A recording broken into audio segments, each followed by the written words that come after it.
सरकारी official estimates की बात माने तो दिल्ली में जो लिकर और एक्साइज पॉलिसी उसके हिसाब से लगभग 4000 करोड़ का जनरेशन हुआ था एक्साइज रेवेन्यू में 2019-20 में। बट ये आपका अगर आप देखेंगे 2020-21 में बढ़ा थोड़ा बहुत, अराउंड 5400 करोड़ के आसपास हुआ। बट फिर ऐसा क्या हुआ कि दिल्ली की एक्साइज पॉलिसी चेंज करनी पड़ी और प्राइवेट प्लेयर्स को इंट्रोड्यूस करना पड़ा, जिसकी वजह से दिल्ली सरकार ने हाल ही में क्लेम किया है कि उनको मोर देन 193 करोड़ का नुकसान हुआ है।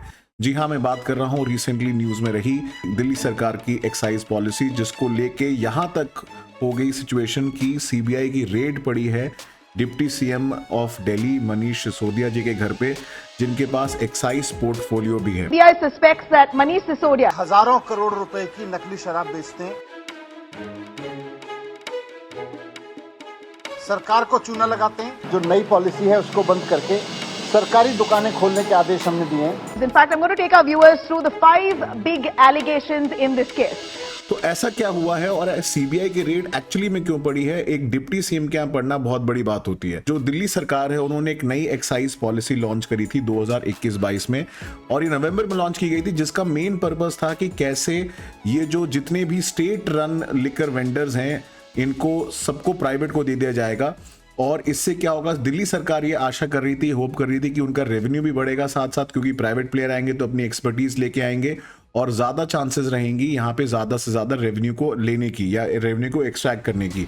बट एक्चुअली में थोड़ा उल्टा पड़ गया, क्योंकि हुआ क्या कि जब ये जो नई लिकर पॉलिसी आई, इसमें सरकार का जो मेन फोकस था कि कैसे वो बेटर एनवायरनमेंट प्रोवाइड कर सकते हैं जहां पे लिकर वेंडिंग होती है, साथ साथ महिलाएं जो हैं जो खरीदना चाहती हैं तो उनके लिए एक सेफ एनवायरनमेंट और एक डेडिकेटेड अल्कोहल वेंडर्स को सेटअप किया जाएगा। इसके अलावा दिल्ली सरकार ये भी चाह रही थी कि जो लिकर कंज्यूम करने की एज है वो 25 साल से 18 साल तक उम्र रिड्यूस कर दी जाए, बट वो हो नहीं पाया बिकॉज उसके लिए आपको लॉ को अमेंड करना पड़ता है। तो इसके अलावा दिल्ली सरकार ने और भी कई सारे चेंजेस सजेस्ट किए थे अपनी जो लिकर लाइसेंस या एक्साइज पॉलिसी थी। उसमें उन्होंने जो नंबर ऑफ लिकर वेंडर्स हैं या जो लिकर वेंडर्स का जिनको लाइसेंस मिला वो नंबर बढ़ गया फ्रॉम 630 टू 850, और ये सारे के सारे प्राइवेटली ओन्ड थे और ऑपरेटेड थे। अब इसमें नुकसान क्या फंस गया जो दिल्ली सरकार के लिए कि एक इंसान के पास एक से ज्यादा लिकर लाइसेंस हो सकते थे।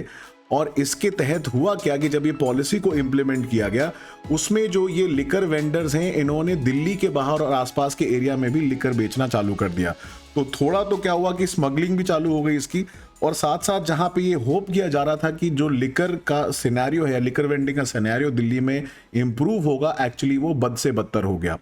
और इसकी वजह से दिल्ली सरकार को लिकर रेवेन्यू लाइसेंस या जो एक्साइज जो रेवेन्यू आता है उसमें बहुत ज़्यादा नुकसान झेलना पड़ा, जिसके बाद जो दिल्ली के एलजी साहब हैं उन्होंने इसको लेके एक सीबीआई इंक्वायरी की मांग की, जिसके बाद सीबीआई इंक्वायरी सेटअप की गई।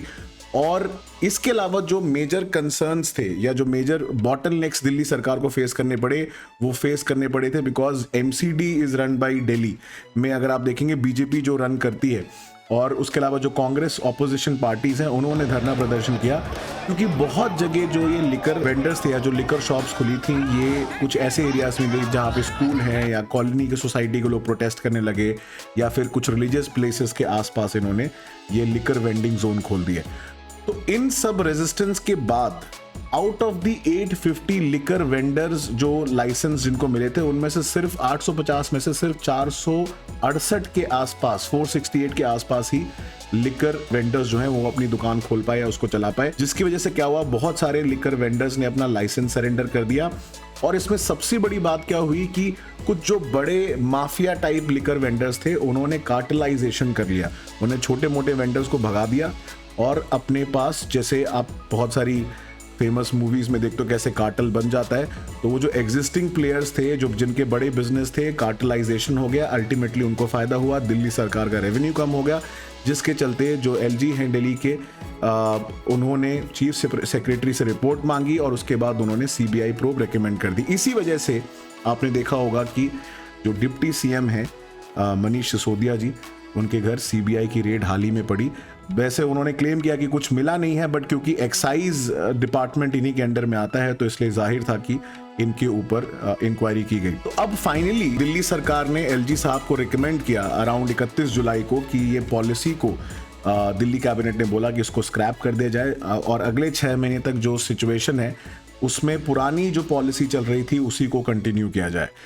तो एक तरीके से देखा जाए कि ये जो नई पॉलिसी थी पूरी तरीके से फेल हो गई, और साथ साथ कुछ एलिगेशंस भी लगे हैं कि शायद इसमें कुछ गवर्नमेंट ऑफिशियल्स इन्वॉल्व थे और इसमें बहुत ज़्यादा किकबैक्स इन्वॉल्वमेंट है और करप्शन के केसेस जहाँ तक निकल के आ रहे हैं। अब वो अलग बात है कि जो सीबीआई इंक्वायरी है वो अलग चल रही है, बट इसमें ये तो है कि पब्लिक एक्सचेकर को लॉस तो हुआ ही है और साथ साथ खासकर जो लोग हैं उन्हें काफ़ी दिक्कतों का सामना करना पड़ा। और इसमें कई सारे ऐसे अनड्यू बिजनेस हाउसेस हो सकते हैं या फिर ऐसे कुछ कार्टेल ग्रुप्स हो सकते हैं जिनको फ़ायदा शायद पहुंचा है। अब खैर वो तो एक इंक्वायरी का पार्ट है, वो सीबीआई बता सकती है। दिस इज़ द सिनेरियो, अगर पब्लिक पॉलिसी ढंग से ना बनाई जाए और उसको ढंग से इम्प्लीमेंट ना किया जाए तो ये सारे चैलेंजेस फेस करने पड़ सकते हैं।